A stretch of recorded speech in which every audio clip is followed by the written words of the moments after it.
it down right now. They see stories every play, every time with Rob Browne breaking it all down. Yeah. SEC, Sideline Sports on my mind. Rob Browne calling game time, highlight shine, executive mind. Brenden Martin keeping Rob in line. Like, subscribe, share it, tell everyone. Sideline Sports, y'all come back real soon. Same place, same time, same tune.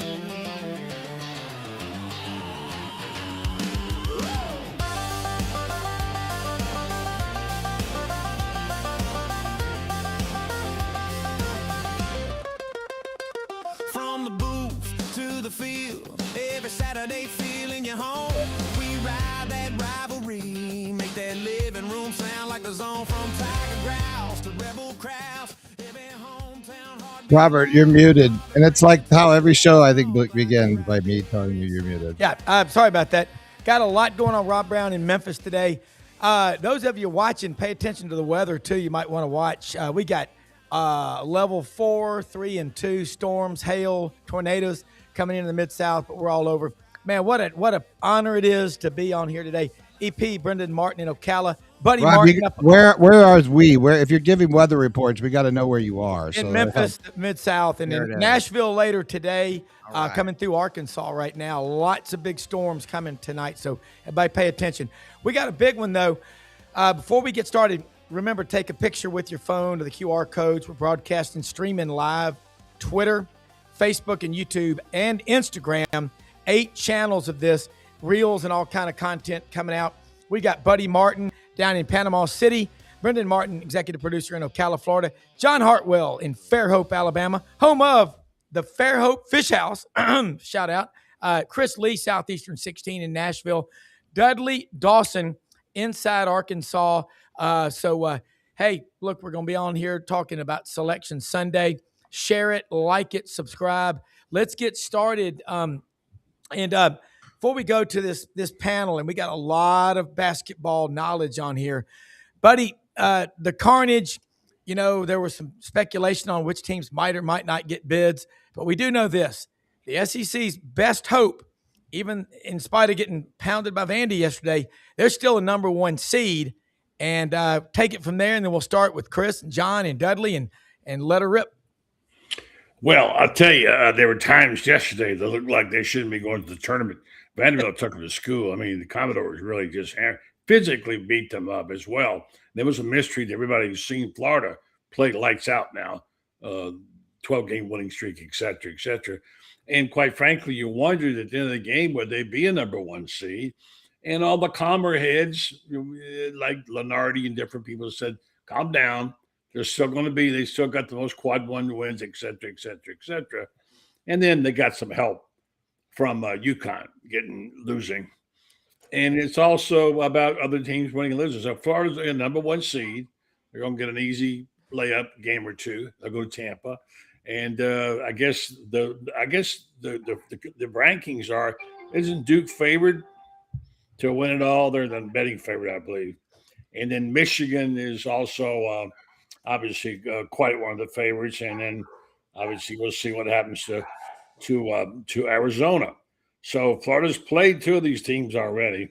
So Florida survives it, and I'm sure that there's going to be some scrambling to fix the defense and not let guys make 100. I think Vanderbilt must have gone 49 for 50 from the 3-point line yesterday, and they did not guard the 3-point shooter. And they got beat. But, hey, look, just be happy, Gator fans. You made it to the number 1 seed, and here we go. Defending champions. We'll see what's going to happen. It's going to be a fantastic tournament starting soon. It really is. And let's head down to Southeastern 16 out of Nashville. Chris Lee, great content. You cover the doors along with the rest of the SEC. You happy with what Vandy got in a seed for the tournament? Well, I thought they got an awful seed. I think there were 5 going into the tournament at worst.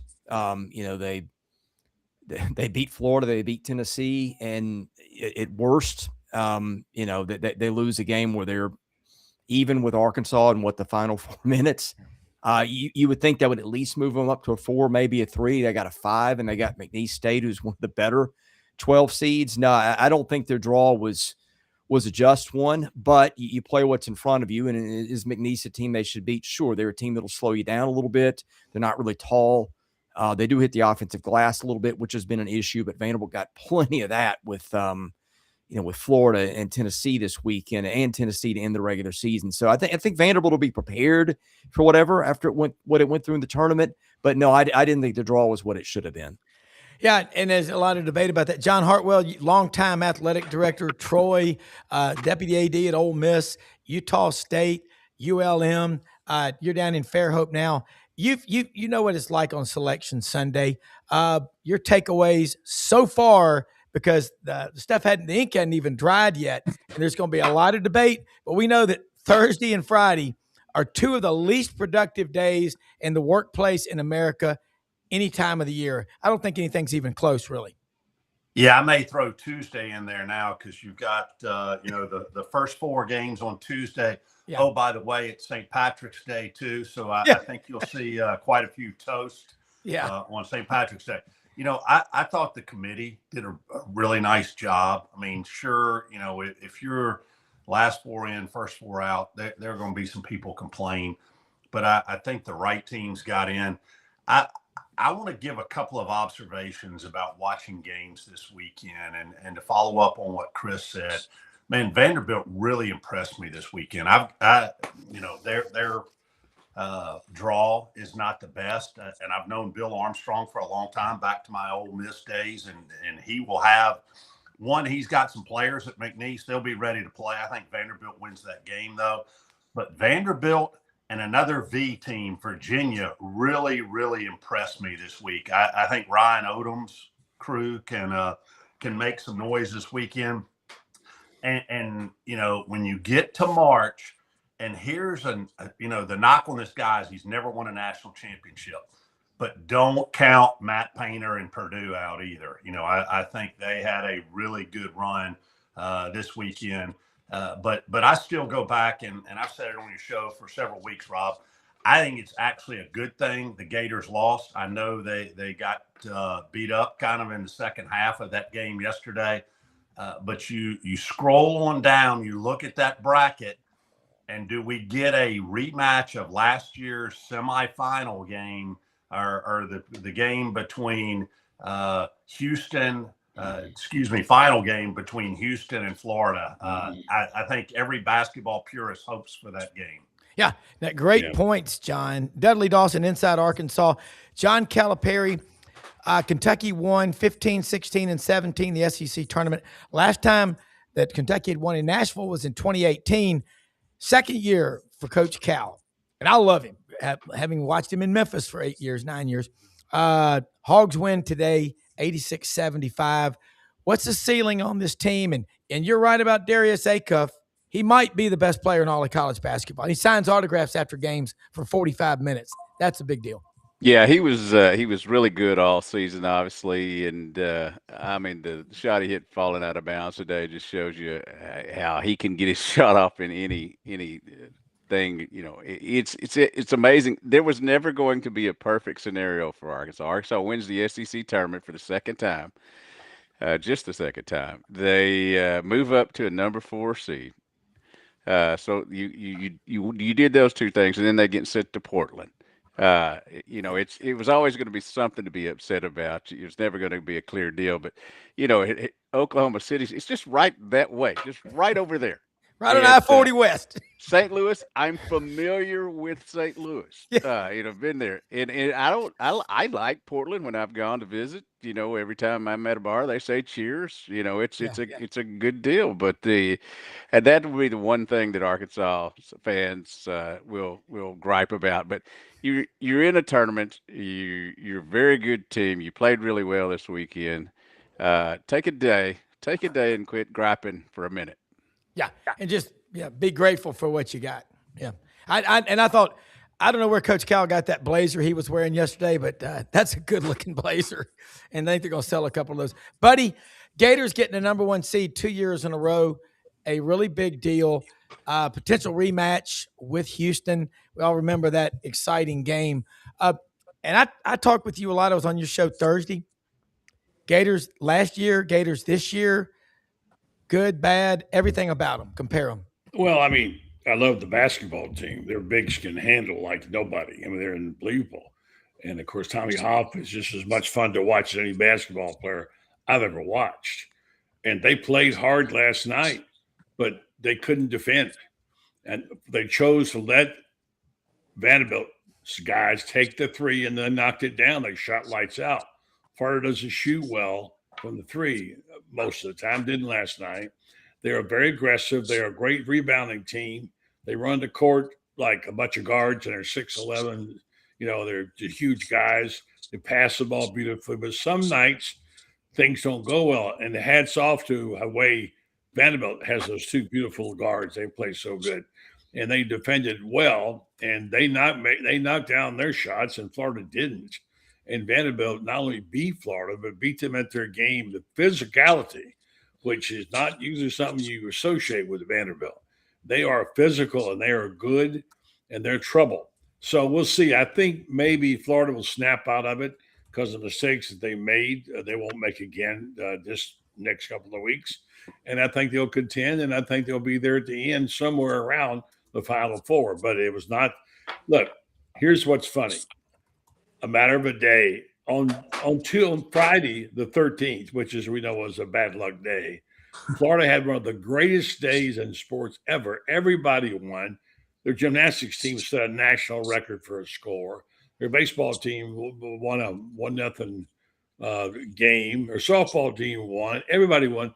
Basketball team beat Kentucky for the third time, and they beat Kentucky in 3 out of 4 sports, whatever. So it was a real bonanza on Friday. Come Saturday, they couldn't throw it in the ocean. It's funny how it's like putting in golf. Now you see it, now you don't. Their defense was atrocious. They did not deserve to beat Vanderbilt, and hats off. He has done a terrific job, Byington, at Vanderbilt. He's a heck of a coach, and Vanderbilt is a good, young, fun team to watch.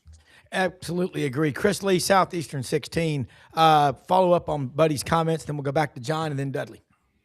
Yeah, I mean, from the Vanderbilt perspective, Florida was a brutally tough matchup for them in terms of just what it can do on the offensive glass. I mean, Florida's a brutally tough matchup for just about anybody, to be honest. And Vanderbilt did catch Florida when it wasn't shooting well from the outside, which was not the case in Nashville. But I think if you look at the 3 teams in the tournament that were the toughest draws for Vanderbilt in Nashville, Vanderbilt played all of them. Tennessee and Florida, the number 1 and number 2 offensive rebounding teams in the country.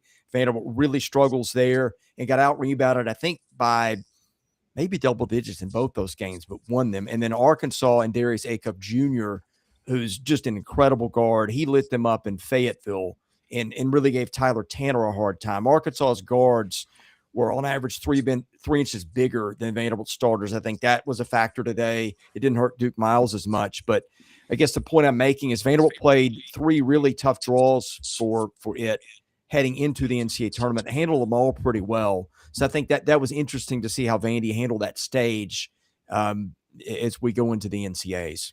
Yeah, interesting bit of trivia that I heard on the Southeastern 16 podcast on YouTube just a little while ago, right before the show. Dudley, when Brazil scores 3 3-pointers in a game, the Hogs are 6-0. So that's not lost on everybody over in Crawfordsville, Arkansas, in the Delta.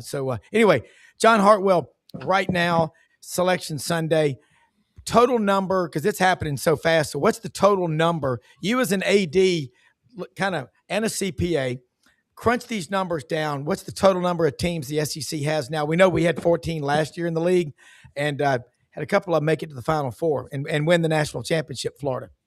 Yeah, I was looking back through that, and I think it's 10 in total. I didn't see the tallies.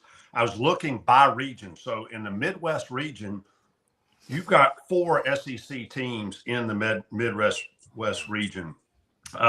Kentucky, Tennessee, Alabama, Georgia, all in that Midwest region. In the West region, and this is counting Texas as a play-in game. They play NC State, one of the play-in games. You've got Texas, Arkansas, and Missouri. So you got 3 there. And then and the South, Florida and Vanderbilt, as we've talked about. And then as I scan it, unless I'm missing somebody, I don't see any SEC teams in the East region. So is that 9 or 10? I count 9. I think they flashed up on CBS 10, but I may have missed somebody there because, like you said, it's kind of in live real time. Yeah. Dudley, inside Arkansas, you know this right now. What number do you have, the official number of SEC teams? Because you get the play-in game in Dayton, home of Wright-Patterson Air Force Base, where allegedly a number of aliens are in the freezer. But anyway, I'll not talk about that. That might be included in the tour when you go up there for the game. I'm just saying it could be. But Dudley, do we have an official number? Anyone? Bueller? I believe it's 10, but you know, the Newport education was good for me, I think. You're smart. But you know, it's you know, not bad for a down year, huh? Yeah. Well, as Franz always says, the Big Ten has 18 teams and they'll get 32 bids. But let me ask you, John Calipari, he's a young 65 or whatever. Age is just a number. You can be as young as you want to be. Damn, he can coach. And he can coach in a tournament. What's his record? 27-9 in SEC tournament play? Last I heard from Kentucky people, he was 0 of 27. So, you know, it's worked out well, I think, for both teams. I mean, you know, I think that, you know, Arkansas is very happy with having the Cal Tyson hookup here that's helped them out. It's got some great recruits coming next year as well. Kentucky, I think Mark Pope's is a good coach. However much they spent this year, it didn't work out the way they wanted to, but nobody wants to play Kentucky in any tournament. No. And, you know, so it'll be fun to watch. Will do as I usually do, watch Tuesday, because I used to take off Thursday when Arkansas wasn't playing on Thursday and just enjoy the thing. But since Arkansas's playing Thursday, that's not going to happen. Man, what a great time of year. And baseball's just around the corner. Yeah, it is. But, you know, Buddy's a big Rays fan. I mean, huge. Of course, Buddy, you covered baseball all over the country. You covered sports all over the country. You're watching this tournament. Let's go back to 1979. Scarborough said he'll be right with us. But, Buddy, going back to 1979, for whatever reason, you know, Dick Enberg calling those games with Al McGuire in his leather jacket, Kenny Loggins' song, If This Is It, Make No Mistake, and they still play that tune to this day. Buddy, as a young man, you remember back fondly to those years, don't you? As a kid. I didn't cover Babe Ruth, but yeah, I go back a few years. I had some great trips to the World Series and I was a Cardinal fan from the get-go, and I could get it on my big radio. We didn't have the games on TV. I could get Harry Carey. Yes, he was the announcer with the Cardinals when I was a kid. And put up my big wire antenna there in Ocala and those big Australian pine trees and get KMOX. Yep. Was thrilled to death to get the baseball of any kind. Yep. Now we have a gazillion different channels. By the way, I'm mad at baseball. They make it so hard to get your teams. They just dropped the Rays from the channel I've been getting it on. But yeah, no, it's just the great thing about baseball. This is what I say about it. And we'll get back to the subject at hand, which is there are 10 teams, by the way. I looked it up, 10 teams and SEC teams in the tournament. But baseball, and I found this out when I worked at New York Daily News too, baseball sells every day. When you follow a team that you live with, you're in your hometown or right near you, or whether it's the Braves, whatever, you follow them every day, you listen to them every day, and you know the plot lines of every player, and not to mention the batting averages and what have you. It's a personal relationship, especially on radio. It's a wonderful thing. And I worked at the Daily News. What sold the paper every day were the Mets and Yankees. You know, that was the everyday kind of thing. So I love baseball, but I'm sad that this baseball's become what it's become. They got some tough years ahead of them, especially with the collective bargaining coming up. And I can't even get the Rays games right now. So there you go. So I guess no offense to my teachers, but I learned math through box scores, not through them. Yeah, I love that.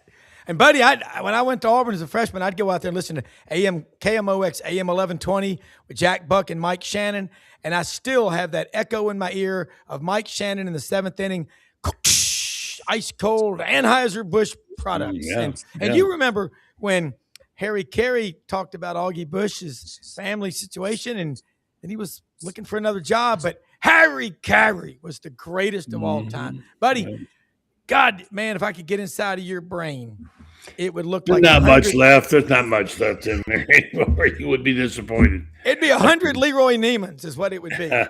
I mean, I think it'd be great. Yeah, Dudley, you and Chris, I know y'all are busy. We're not going to keep you too long. If you can stay, Chris, if you can give your comments on just this tournament, what you think these SEC schools are going to do, and same thing for you, Dudley. And I'll let y'all go because I know you've got deadlines, and we appreciate more than you know for you sharing your time with us on short notice. Yeah, hard for me to give you a great answer right now. I was very locked in on the SEC and not so much the rest of the conference, just with all the stuff I've got going on.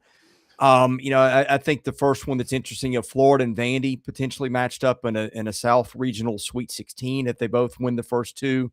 That's interesting. I think A&M St. Mary's in the first round is kind of interesting. I did see St. Mary's play a very opposite style to what Texas A&M plays. They like to play fast and run it and score buckets and hurry. St. Mary's plays one of the slower tempos around. They're usually very physical.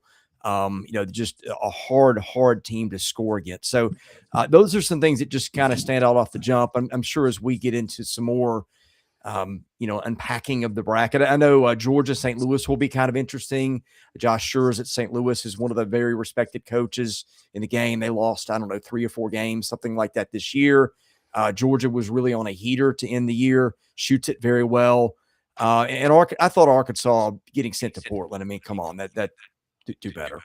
That's ridiculous. The only good thing is, Hog fans, Dave Bartu, College Football Matrix, and the Lights Out Gummies, hempforpros.com, lives right outside of Portland, folks. So make things better for you. Chris, let them know how they can follow you, and we want to get you back on this week if you'll share your time with us. But you put out an absolutely awesome podcast. A lot of material.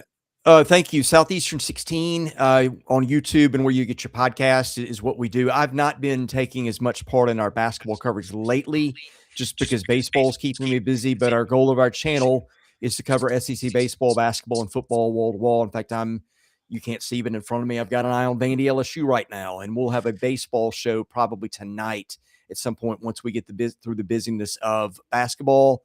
And run Vandy247.com. We will have content there about Vanderbilt's draw with McNeese State and a whole lot more this week. All right, man. Thank you so much. See you this week.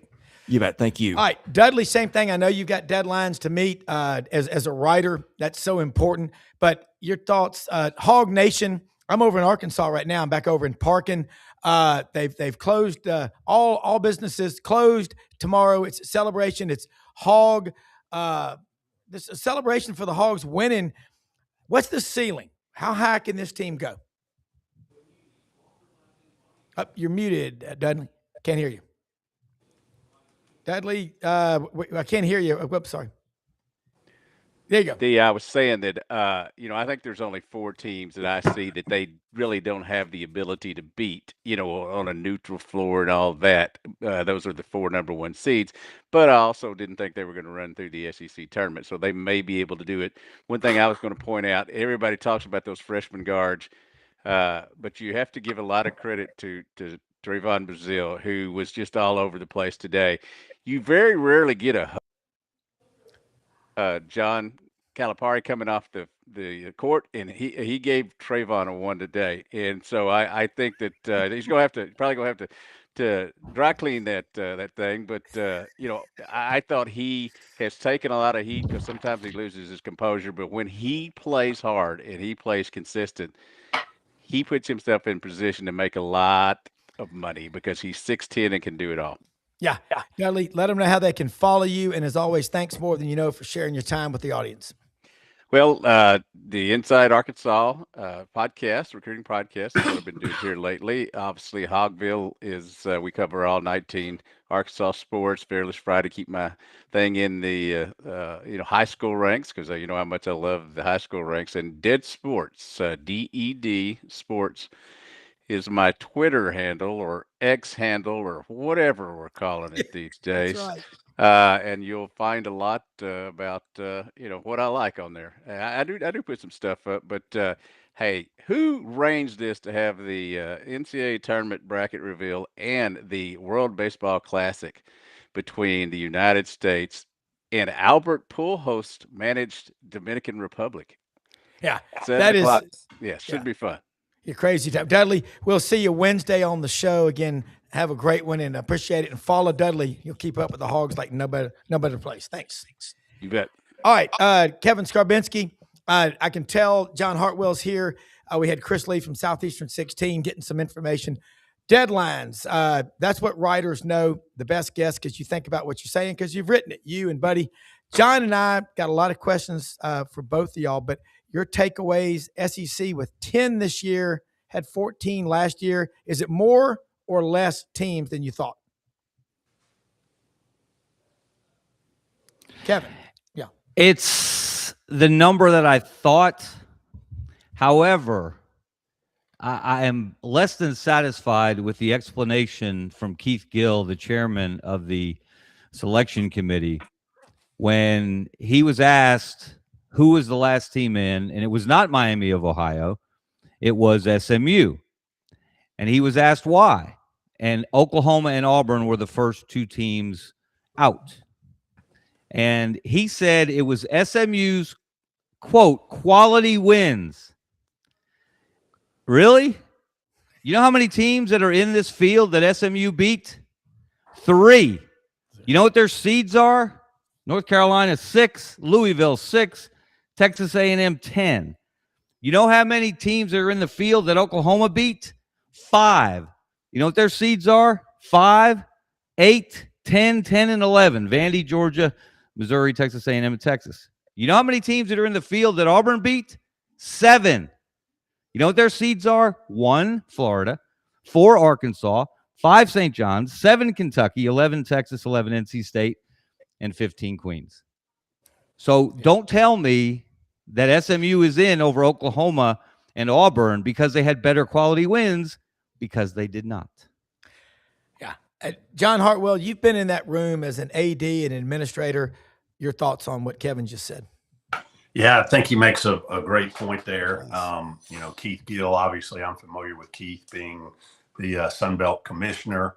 I don't think that's a valid argument either. I don't know if he got confused or what, but that's Oklahoma and Auburn both with the number of quality wins, the quad 1 wins that clearly SMU did not have. Kevin, one thing I was looking at, what was it, 2 years ago, 3 years ago, when we had as many as 5 or 6 teams from the state of Alabama in the tournament. Obviously, you had Samford and Auburn and Alabama were both in UAB. Only one team this year from the state of Alabama, but I do think the Alabama Crimson Tide. John, are you forgetting the Troy Trojans? Oh, the regular season and postseason champions of the Sun Belt? You talk about a mental block there. Oh my goodness! And I actually have already I have already keyed in the Troy Trojans. They can win that first round game too. But I know in past years we had 5 or 6 a couple of years, but no, 4 actually. 4 is the max.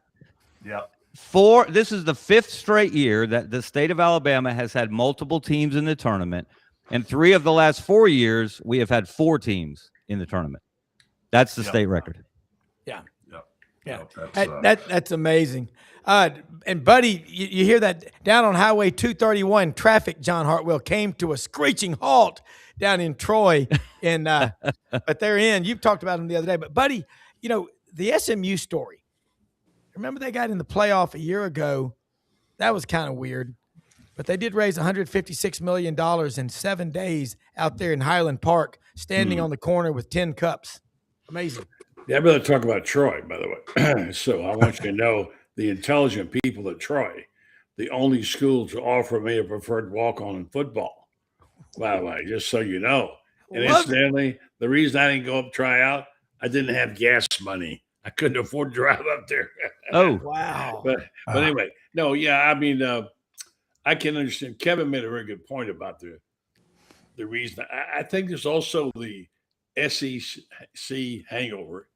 And I think if it's a tie, they're going to go with the other guy. I think that people are just sick and tired of all the SEC stuff. And if you made a good point, I still think Auburn. I've seen a good Auburn team. I know you guys are mad at them, but I've seen the best of Auburn when they beat Florida. And I don't know what happened to them. I would have put them in myself, and I'm glad they put Miami of Ohio. I mean, 31-0 or whatever, and they lose a game. But I mean, I don't know why these guys make decisions that they make, but almost every year they make some we don't like. I think overall they did a pretty good job. Really do. Yeah. Well, the autopsy, Kevin, the body's still there. There's white chalk around it. There's going to be a lot of debate overnight. Tomorrow morning, people get to work. Those brackets are going to be on the copy machines. Everybody's going to pick them. Feel free, anyone at this time, to go ahead and give us your Final Four predictions. Well, before we do, Rob, if you don't mind, I want to say another word about Auburn. I think 17-16 was a bridge too far. Yeah. I think one game over 500 was a bridge too far for the committee. Because if you analyze the metrics, the committee on their team sheets for every team, they have 7 different metrics. And this morning, I did this yesterday morning, and I did it again this morning. And I just compared Texas, Auburn, and Oklahoma. And of those 7 metrics, Auburn had the best number in 5 of them. Texas had the best number in 1, and Oklahoma had the best number in 1. Auburn beat Texas head-to-head in their only meeting. Texas and Oklahoma split their 2 meetings. So if you just look, I need someone to explain to me, other than the fact, now Texas had a win against a Division II team, which doesn't count. They were 17-14. Without that win, Auburn was 17-16. So other than those 2 extra losses that Auburn had that Texas didn't, I need someone to explain to me why Texas got in ahead of Auburn. And I certainly need someone to explain to me beyond the insufficient explanation from Keith Gill why SMU got in over either Auburn or Oklahoma, other than, as Buddy said, SEC fatigue. Yeah. John Hartwell, you want to take a shot?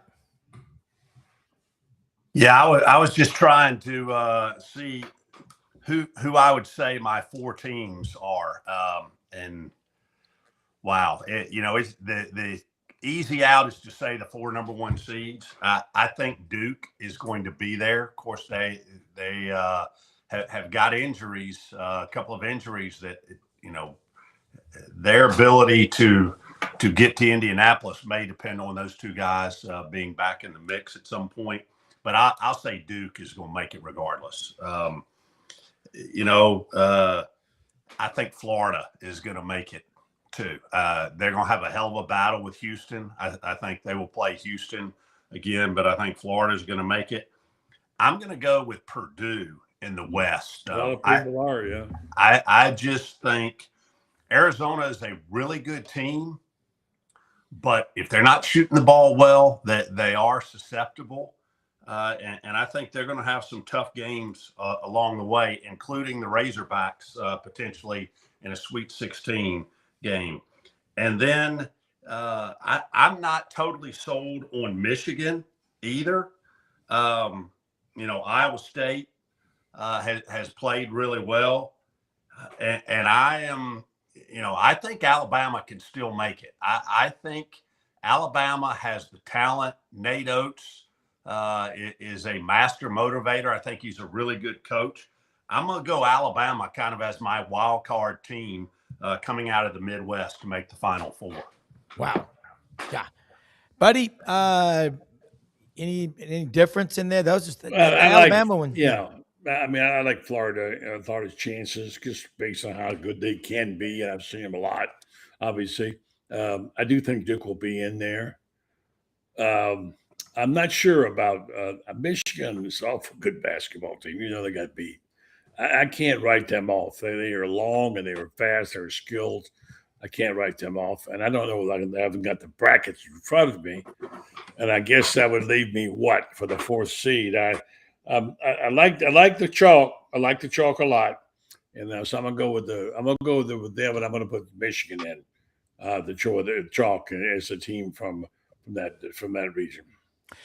All right, folks. If you like what Kevin said, Scarbo Knows, great podcast on this channel. He takes deep dives and will get you out of your thinking comfort zone. Kevin, I know you're over there doing some numbers. Explanations, rationale for why some teams are picked and others are left out.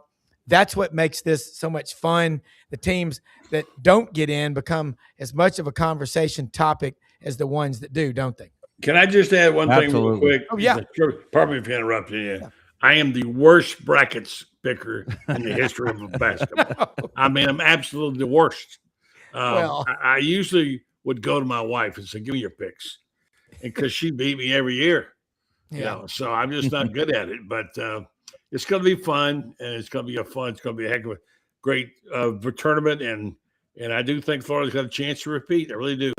I know I'm not sound like a homer, but I think they're really good. And when they're clicking, they are something to behold. Yeah.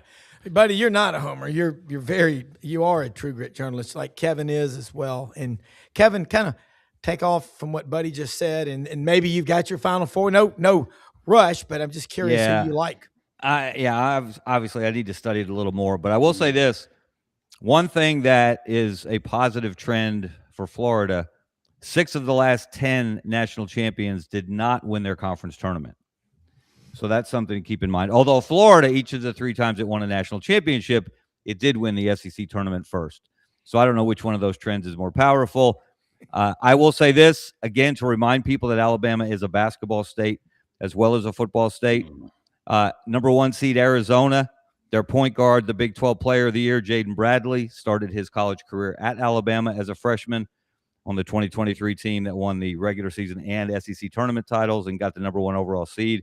Michigan, the number 1 seed, below them on the bracket. Their best player, the Big 10 Player of the Year, Yaxel Lindeborg, spent the last 2 years at UAB under Andy Kennedy. So he was really brought up by UAB there. Nobody had heard of Yaxel before he got to UAB. So keep that in mind. Absolutely take Troy over Nebraska in the first round. Troy and Nebraska. Now I'm gonna jinx it by saying this out loud, but it's already been said.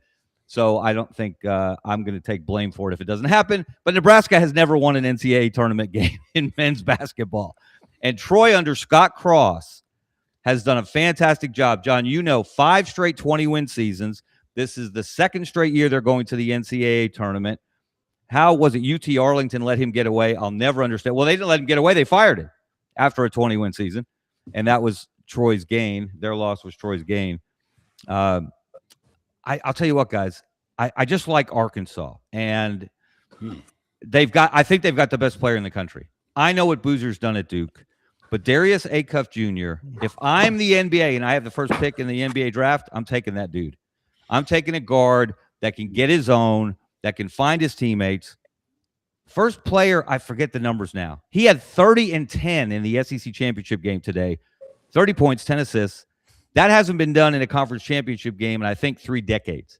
In any conference. Yeah. The dude is special. How about that, Cal? I mean, coming back like that when we going up for that. Hey, here's an important point, especially if you're a Florida fan and you're worried about them losing the big game. And as we saw, Michigan lost. Listen to this. This is a good one. No national champion since Indiana in 1976 has rolled into the NCAA tournament on some absurd, untouchable win streak, and only a handful have ever shown up with double-digit runs. So it isn't always a team coming off there coming hot that is the team to watch. Yeah, well, I mean, what that 1979 Indiana State Sycamores, Michigan State. How many losses were there between the two of them in that one? But you're right, that 76, 38-0 Indiana team, that's been the standard. And I look at what you just said, Kevin, about 6 of the last 10 national champions in basketball did not win their conference tournament. I'd like to see that number for the College World Series. How many don't win their conference baseball tournament? Also, you could argue that Vanderbilt's best basketball player played his high school basketball in Montgomery. Jeff Davis or Lee? Duke Miles. Yeah. Duke Miles, here I'm going to give you 6 more degrees of Alabama basketball. Duke Miles, in his last game in high school for Lee of Montgomery, beat Mountain Brook in the 7A state championship game, coached by Bucky McMillan, in his last high school game as a coach before he got the Samford job. And kudos to Bucky. He's back in the NCAA tournament for the second time as a head coach. He got there with Samford 2 years ago. Now he's there with Texas A&M and did an unbelievable job. The last power conference coach to get a head coaching job last year. The portal had already been open for 2 weeks. The shelves were slim pickings at the time that he had to go into the portal because he had to rebuild the whole roster. There were no returnees. Yeah. And for that team was pretty special. How many teams has Duke played for, by the way? How many different basketball teams has Duke played? Duke Miles, he played his first 3 years at Troy. Then I know he was at Oklahoma for a year. He was at Oklahoma last year. Vanderbilt this year. It's at least 3, buddy. I know of Troy, Oklahoma, and Vandy. But here's another fun fact. I'm sorry, guys. I have only. We love it. I've got notebooks full of this stuff. That's why you're on here, Kevin. Auburn. I'm going to give Auburn fans a reason to be excited for next year. Keyshawn Hall played for Auburn this year, leading scorer, right? Player, I've seen him. Well, if your leading scorer is not a leader nor a team player, you go 17-16, and you win 3 of your last 12 games. Keyshawn Hall is at his 4th school in 4 years. Each of his 3 preceding schools had a better record and had a better postseason status the year after he left. Yeah. So Auburn, you're feeling good about next year without Keyshawn Hall. They got 2 Keyshawns. Hey, Kevin, I'll give you one more Alabama tie. We actually talked briefly about him before you came on. But don't forget Bill Armstrong at McNeese State. Yes. Bill played at UAB, was a longtime assistant for Andy Kennedy at Ole Miss. Most recently was an assistant at Baylor.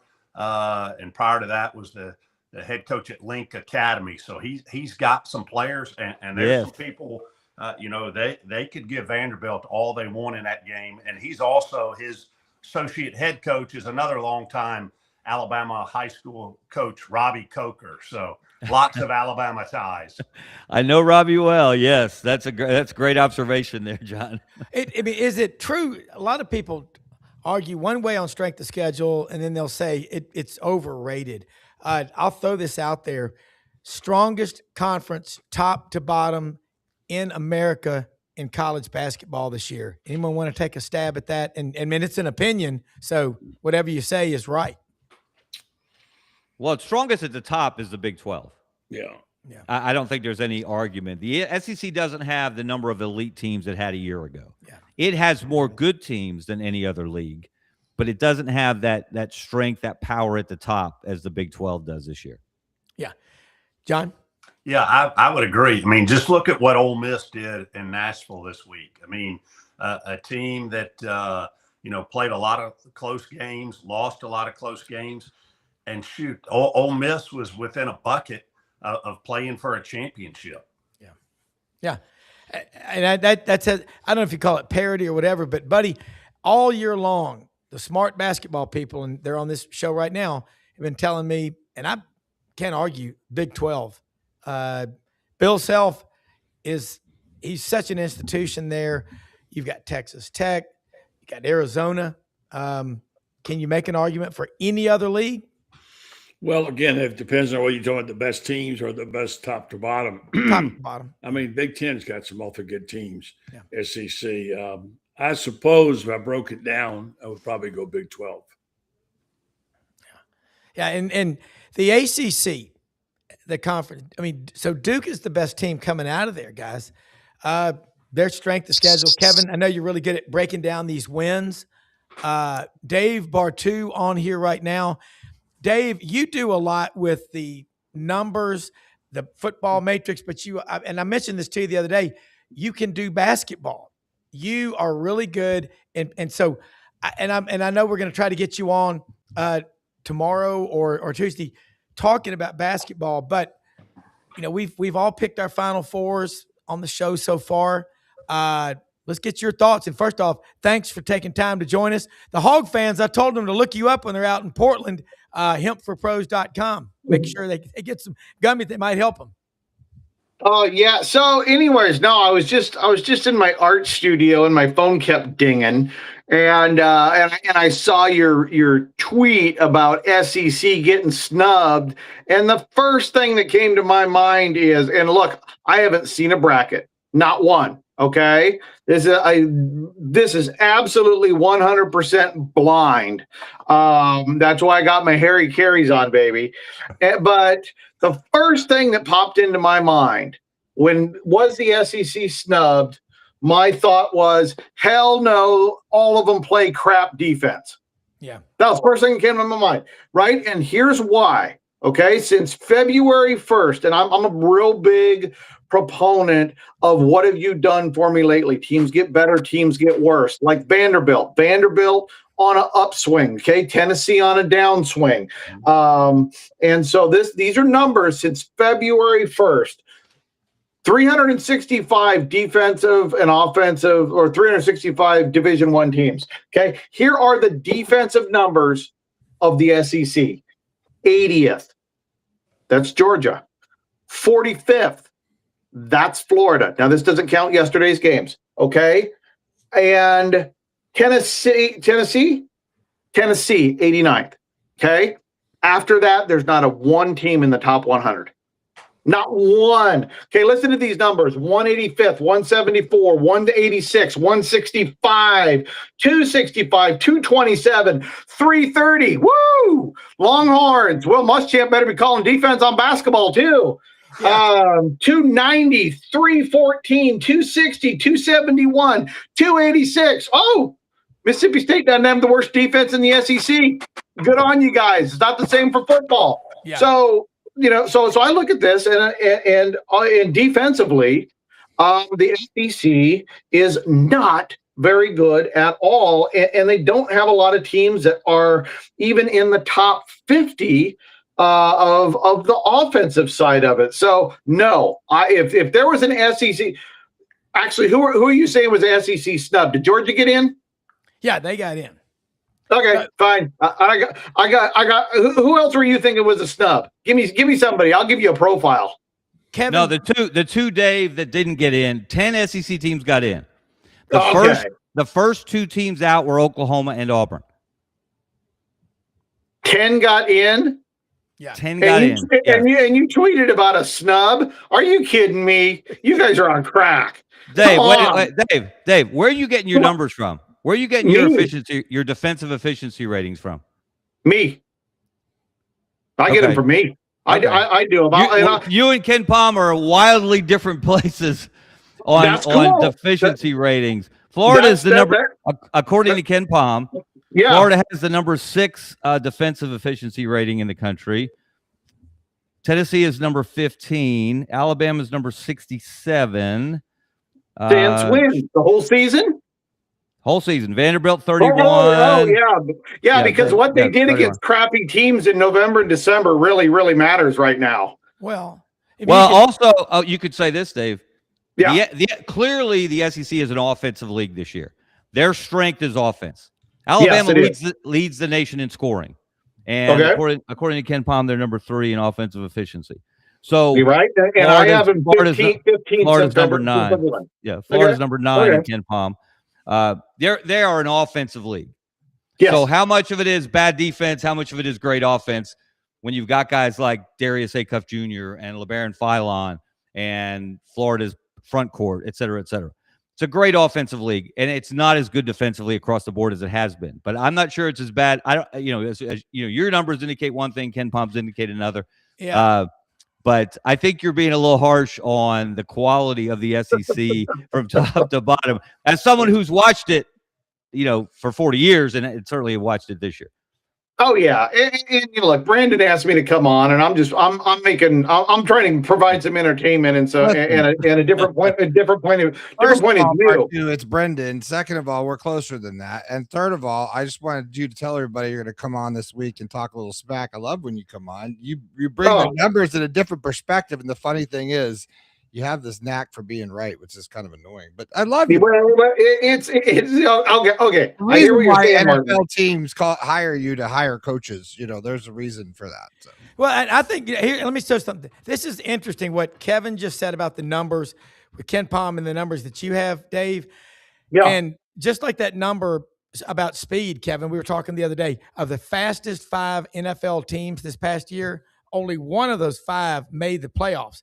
Dave talks about how speed, it's not real. It's you got to be in the right place at the right time. So, I mean, I think this is cool because it's getting people out of our comfort zones. It's definitely making me think about the way Kevin was talking with the defensive numbers, and you, Dave, and John jumped back in here.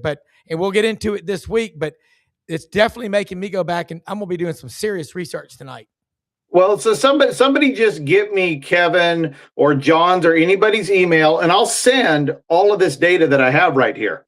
Yeah, and breaking down. Yeah, no, I'll send it all to you because I break it down by offense and defensive scoring efficiency from the 3-point line, from 2 points, from the free throw line, turnover, and it's all per possession. So it's an offense and defensive scoring efficiency, just like I do with college football. And the reason being is the teams that are the most balanced offense and defensive combined, the R value on that is 0.89. It is highly correlated to winning basketball and football games. So yeah, Martin, just shoot me over those guys' emails, and guys, I will have now. I'm sending it to you right now. All of them I'll have it all to you before I go to bed. Send it to me so when you come on, I'll make some pretty graphics for you. I'll send it to you too. I'll send it to everybody. It's no problem. Share it out. Kevin, I just sent Dave your email, so he'll send it to you. I'm going to tell you what, that's what I love about this, because when you can't live in an echo chamber. John Hartwell, you know about numbers. You're a CPA. You've been an athletic director. You look at the business side of it. I think these defensive numbers can tell you a lot. Your thoughts? Yeah, I mean, again, it's no different in men's basketball or women's basketball than it is in football. Offense is good, but defense wins championships, and that's why although I didn't pick them to make the Final Four, Houston is always going to be in the game because Kelvin Sampson's team are going to defend your ass off. I mean, they're going to get after you. But hey, Dave, I got a question for you. When you look at basketball in the Northwest, obviously there's been some good seasons, but if you take away the folks in Spokane, and obviously Mark Few's teams are always really, really good. And and the Idaho Vandals actually made the tournament this year. They won their league, but it seems like it's been a revolving door of coaches in Corvallis. The Ducks were down a little bit this year. Washington State. What do you being a guy out in that area, and I know you're more a football guy than a basketball guy, but give me kind of your take on what's happened out in the Pacific Northwest. Well, I think Oregon's a bit of an anomaly. Okay. I mean, you look at Dana Altman's career, both at Creighton and at Oregon, you look at the consistency. He was probably, I mean, he had a couple of teams right on championship cusp as it wasn't for injuries. And this year was very injury plagued. He had his 2 best players out early that had returned to the team. So, but Oregon still was not very good this year. But in terms of what he's done for his career as a Duck or as a casual fan, I'm giving him a pass because what he's been able to do for the previous 2 decades. Washington seems to be on a roller coaster. They haven't been able to really find themselves consistently. They had a good run there a decade or so ago with Brandon Roy and a bunch of other players, but they've been up and down. Washington State and Oregon State, they're especially with the dissolution of the Pac-12, the money lost there. They're really more of a they're not a Power 4 team. They just don't have the money to contend from that standpoint. Overall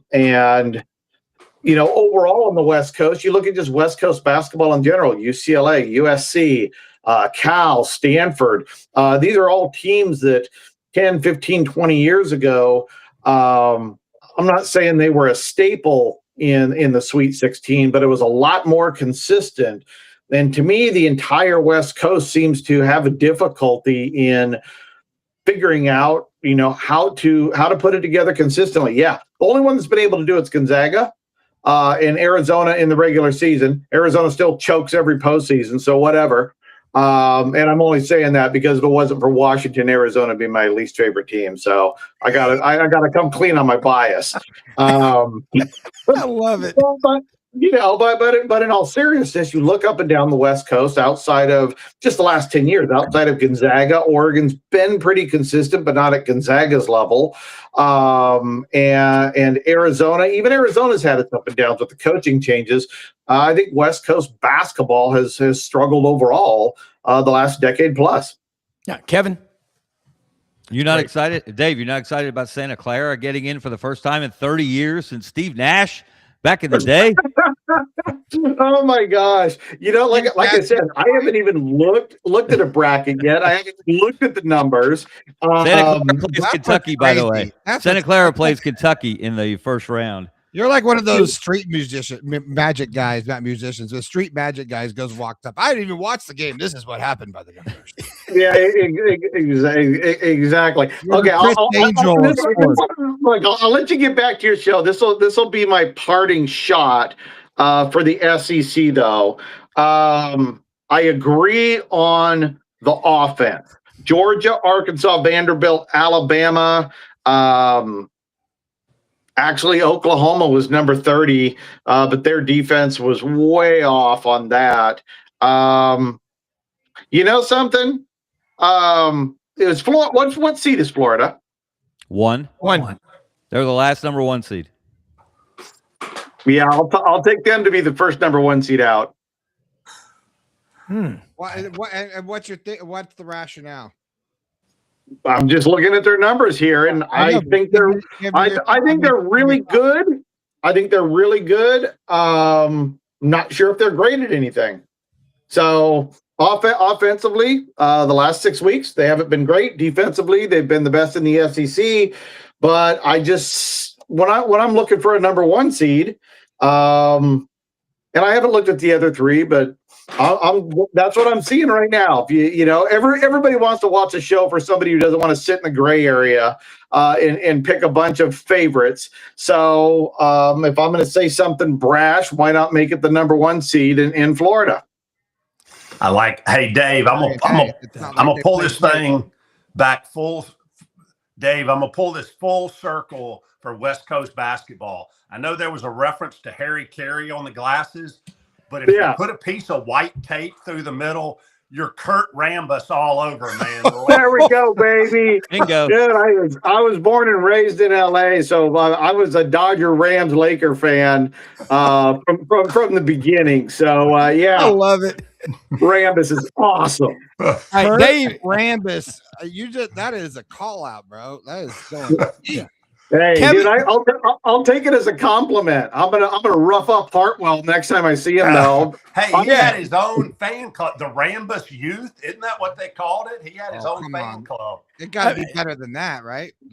This is awesome stuff. Brenden, tell us I know we're on time constraints, but no, we're not. It's and we just a couple. No, I'm gonna bounce because my wife is going, looking at the clock, going, dude, you said 5 minutes, 25 minutes ago. So I will talk to you. I will talk to you later this week about every single game that you want to talk about, guys. Appreciate Absolutely. you. Thank Take you. care, Dave. Send me all your stuff. Yeah. Well, and I'm going to say this too. I've got the email. He's got your email, Hartwell John. He's got your email, Skarbinski Kevin. So he'll get that to you. I think y'all are going to look at those numbers and this.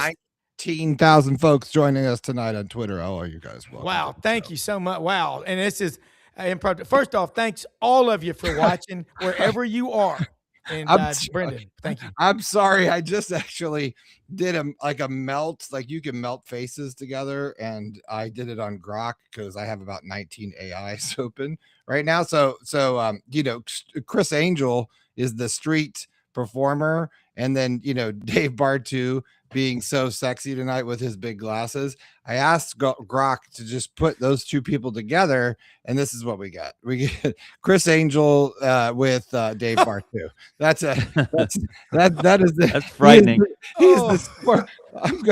That's Bartu for you, Bartu. Hey, I'm getting you on the way out the door, Bartu. Sorry, I had to share that. It was still making when he left. I love it. In fact, Kevin, Skarbinski, I hope we're going to switch our Monday show. It's normally football heavy with Ellis, Johnson, Pete Cordelli, and Daybar too. John Hartward's going to join us in the morning. Can you jump on in the morning? We'll talk basketball on a Monday morning on this show on Sidelines. I don't know if I can. I've got the Birmingham Tip-Off Club tomorrow, so I probably can't in the morning. Yeah. Well, we're going to get after it. Well, you're going to be on. When's your spot? When are we doing your podcast? It'd have to be in the afternoon tomorrow. Okay, so tomorrow afternoon you'll have your podcast. Yeah, it'll be late after. Yeah, it'll be late afternoon because I've got it's the last Tip-Off Club meeting of the year. Richard Hendricks, former Alabama player, now commentator on the SEC Network, will be our guest speaker. He and I will have a roundtable as the highlight of the last meeting of the season. What time do y'all meet? Starts at 12, a little before 12 with lunch and then a bunch of different things, and we wrap up by 1. At the Harbert Center in downtown Birmingham. Which is a great spot, the Harbert Center. And look, if you can make it, just let me know. I'll buy you a steamer pack of crystals next time I see you, with or without cheese, which is what Audrey and I hit on the way over here to do this show tonight. My stomach is shredded. I'm in a lot of pain right now. Too much information, Rob. Too much information. Look, let me just say this. Great show tonight.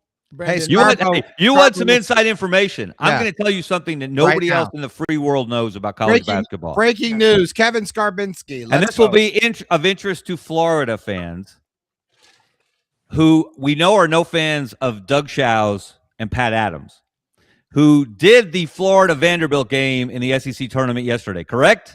Yeah. Yes. I think it was Shows who gave Todd Golden the technical. Yes. So my family, for the first time last night, we decided, I don't know how this came about, honestly, but my sons are in town, spring break, so we went to eat at Texas de Brazil. And who is seated after we're there for about 30 minutes and we've eaten far too much meat of all different varieties? Who sits at a table maybe 15 feet away, a free throw away from us, but Doug Shows, Pat Adams, another member of their officiating crew? I assume that they were doing the American Conference Championship game today, which was here in Birmingham at Legacy Arena. South Florida won that. And my wife kept saying, those guys keep looking over at you. Why are they looking at you? And my older son, who's a big basketball fan, he knew immediately who they were. I said, Kaiser, look over there. He said, that's Doug Shows. That's Pat Adams. I don't like those guys. Yeah.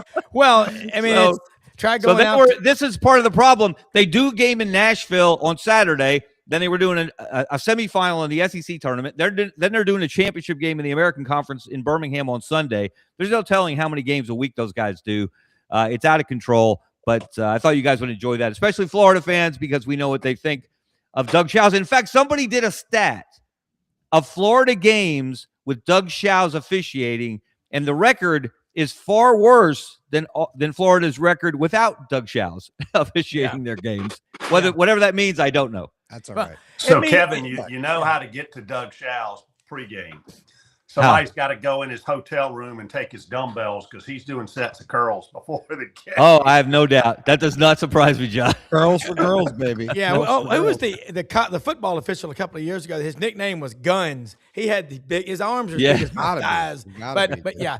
All right. Great stuff. We'll have a great show in the morning. See you, Kevin. Thank you so much. Kevin, yes. I got to go write a column, guys. All right. We got to do it. John, we'll see you in the morning at 8 Central, and you, Brenden, at 9 a.m. Eastern. God, you see that lightning? Yeah, we got storms coming, but look, Brenden, thank you so much for doing this.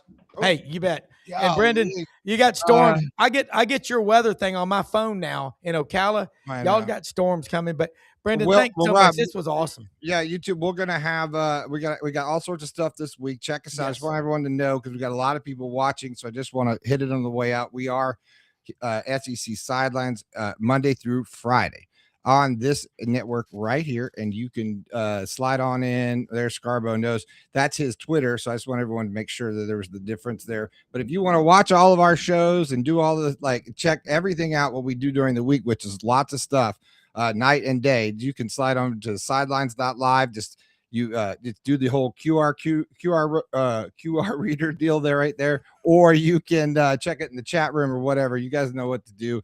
Like us there, and then if you're a Facebook or whatever, just go ahead and look for SEC Sidelines with Rob Browne. He's the host of the show, and I click things and make things happen. And sometimes we get a ban. So there's I'm gonna tell you what we do too, Brenden. You put out reels. I've got people coming up going, God, man, y'all are putting out Instagram, Facebook, Twitter, YouTube, Spotify. It's all over the place. Well, thank you so much. This was awesome. You know what we did today was we went through all the stuff we've got for all of our guests, and we're putting together with AI. Actually, I'm putting together all of this matrix of guests that we have such a strong network of beat writers and people that get the news first, and we actually get a lot of that news before the national people can go, and we can do shows like this.